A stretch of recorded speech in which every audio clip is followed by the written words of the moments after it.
মালয়েশিয়ায় প্রবাসী বাংলাদেশিদের এনআইডি প্রদানের জন্য প্রশিক্ষণ। মালয়েশিয়া যেতে না পারার কারণ তদন্তে প্রতিবেদন। বিস্তারিত জানতে ভিডিওটির শেষ পর্যন্ত দেখুন।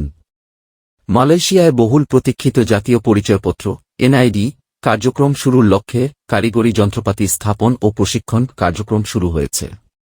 আজ কুয়ালালামপুরের সাউথগেট কমার্শিয়াল সেন্টারে আউটসোর্সিং প্রতিষ্ঠান এক্সপার্ট সার্ভিসেস লিস্ট এর অফিসে মালয়েশিয়ায় বাংলাদেশের হাইকমিশনার মোস শামীম আহসান এ কর্মসূচির উদ্বোধন করেন। উদ্বোধনী বক্তৃতায় হাইকমিশনার বলেন, 2-4 জুন থেকে 3 জুলাই পর্যন্ত মালয়েশিয়ায় এ প্রশিক্ষণ কার্যক্রম চলবে। বসবাসরত বিপুল সংখ্যক প্রবাসী বাংলাদেশিদের কথা বিবেচনা করে মালয়েশিয়ায় এনআইডি কার্যক্রম শুরু হতে যাচ্ছে। তিনি বলেন, কারিগরি যন্ত্রপাতি স্থাপন ও প্রশিক্ষণ শেষে এবছর জুলাই মাসের শুরুতেই আনুষ্ঠানিকভাবে মালয়েশিয়ায় এনআইডি কার্যক্রম চালু করা সম্ভব হবে। প্রতিনিধি দল পাঠানোর জন্য হাইকমিশনার বাংলাদেশ নির্বাচন কমিশনকে ধন্যবাদ জানান। উল্লেখ্য, নির্বাচন কমিশন সচিবালয়ের এনআইডি সংক্রান্ত আইডিয়া প্রজেক্ট 2 পর্যায় এর উপপ্রকল্প পরিচালক স্কোয়াড্রন লিডার মোস জাকারিয়া মাহবুবের নেতৃত্বে নির্বাচন কমিশন সচিবালয়ের 6 সদস্যের প্রতিনিধি দল হাইকমিশন এবং এক্সপার্ট সার্ভিসেস লি এর কর্মকর্তা কর্মচারীদের প্রশিক্ষণ দিবেন। মালয়েশিয়া যেতে না পারার কারণ তদন্তে প্রতিবেদন। সিন্ডিকেটের দৌরাত্ম্যে বিভিন্ন অনিয়ম দুর্নীতির কারণে কর্মী নেওয়া বন্ধ করেছে মালয়েশিয়া সরকার।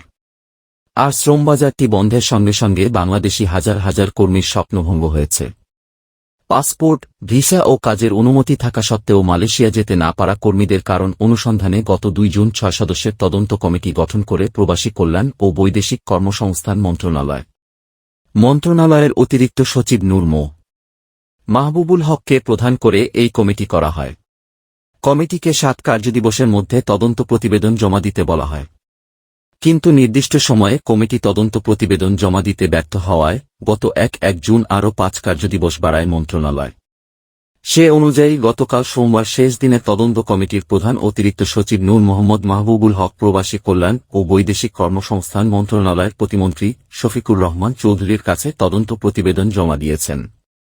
এই প্রতিবেদন চূড়ান্ত পর্যালোচনা করে পাঠানো হবে প্রধানমন্ত্রীর কার্যালয়ে। এর আগে তদন্ত প্রতিবেদন জমা ঘিরে দুপুর থেকে বিকেল পর্যন্ত প্রতিমন্ত্রীর সঙ্গে 2 দফায় ঘণ্টাব্যাপী বৈঠক করেন বায়রার বর্তমান ও সাবেক কমিটির নেতারা। তবে প্রতিবেদনে কয়টি এজেন্সিকে চিহ্নিত করা হয়েছে সে বিষয়ে কথা বলেননি প্রতিমন্ত্রী শফিকুর রহমান। তবে তদন্ত প্রতিবেদন অনুযায়ী দোষীদের শাস্তি দেওয়া হবে বলে মন্তব্য করেছেন। জানা গেছে, মালয়েশিয়া সরকারের সঙ্গে চুক্তি অনুযায়ী গত 31 মে পর্যন্ত দেশটিতে 5,26,676 জন বাংলাদেশি কর্মীকে পাঠানোর অনুমতি দেওয়া হয়। কিন্তু বাংলাদেশ জনশক্তি কর্মসংস্থান ও প্রশিক্ষণ ব্যুরো বিএমইটি ছাড়পত্র দেয় প্রায় 4,94,642 জনকে।